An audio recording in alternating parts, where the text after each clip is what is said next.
నా బర్త్డే కదా, అందుకే చాక్లెట్స్ తీసుకున్నాం. ఇవేమో టీచర్స్కి, ఇవేమో స్టూడెంట్స్కి ఇవ్వడానికి తీసుకున్నాం. ఇంకా ఈ సిల్క్ కూడా తీసుకున్నాము. ఇక్కడ చూడండి, దుబాయ్ వైరల్ కునాఫా చాక్లెట్. ఇవన్నీ పక్కన పెట్టేసి ఒకసారి ఓపెన్ చేసి చూద్దాం.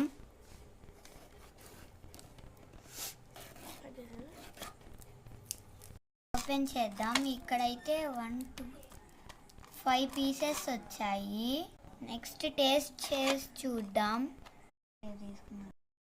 ఇప్పుడైతే దుబాయ్ కునాఫా చాక్లెట్ టేస్ట్ చేద్దాము. ఇవి ఫెర్రీ రోచర్ లాగా బాల్స్లో వచ్చాయి. ఇదిగోండి.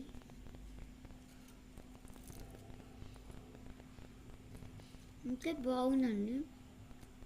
లోపల కునాఫా లేదు కానీ పిస్తా ఫిల్లింగ్తో వచ్చింది.